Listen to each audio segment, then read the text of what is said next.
For more on this, I want to bring on Jason Mudd, who's CEO of Axia Public Relations, and he joins us live from Jacksonville, Florida. Thank you so much for making the time early this morning for us.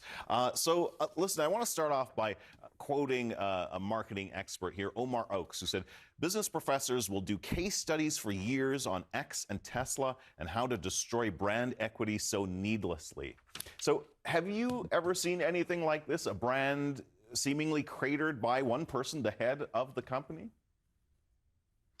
No, definitely not in my lifetime that I recall, and certainly not that I've ever heard of for an automobile manufacturer.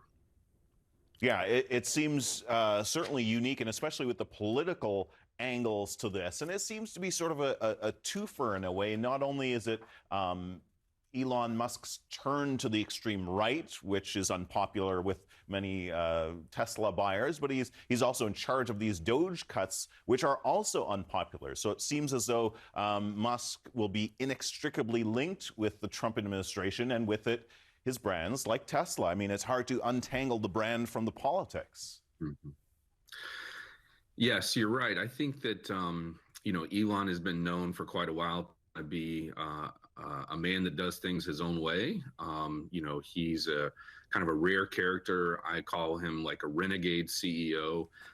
You don't usually see CEOs of billion-dollar publicly traded companies acting so vocal and being so active in the political eye. He's just a unique type of personality and kind of does things his own ways and doesn't seem to have any care or ramification for it. I mean, he is one of the world's richest individuals, so maybe he doesn't feel like he's, maybe he feels untouchable. Well, certainly the share price has been touched by all of this. Now we've seen how much President Trump has been throwing his support behind not just Musk personally, but Tesla as a brand specifically. Is that likely to help, do you think? I mean, it's not as though EVs are core to the Republican identity.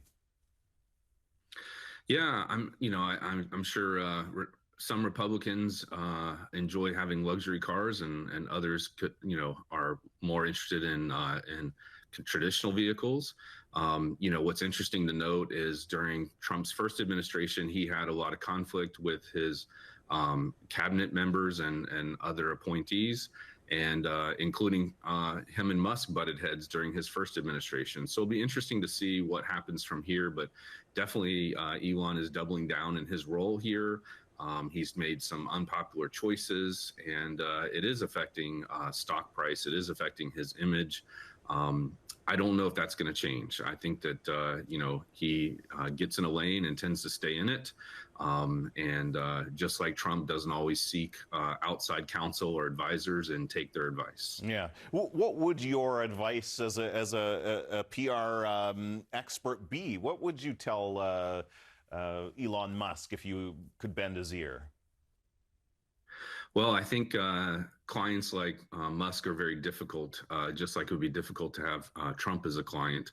They know what they want, they double down on it, and they don't tend to take outside advice. But if I were to give Musk advice in this situation, or Tesla in this case would be more likely, I would give them the advice of separating the persona of the CEO from the brand itself, and I would make sure that the things that Elon is doing are held at a distance from the organization. A lot of times people get frustrated with Musk as the leader of Tesla, but I'm sure there are other CEOs who are a little bit quieter, who they probably wouldn't agree with their politics or their political preferences and their actions either. It's just the difference is these CEOs are a little less likely to seek the limelight and seek to control the narrative and work behind a corporate communications department.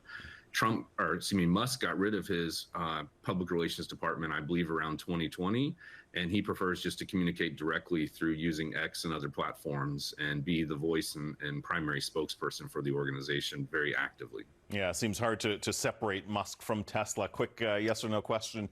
To rescue Tesla, do you think Elon Musk has to go as CEO?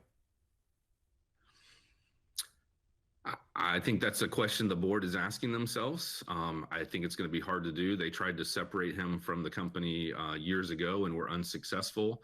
I feel like separating Tesla from Elon from Tesla is kind of like when Apple tried to separate Jobs from Apple, and it didn't work out too well, and they ended up bringing them back. I could see this happening again, and only time will tell. All right, only time will tell. We shall see. Thank you so much for your analysis. Jason Mudd, thanks so much. Glad to be here. Thank you. All right.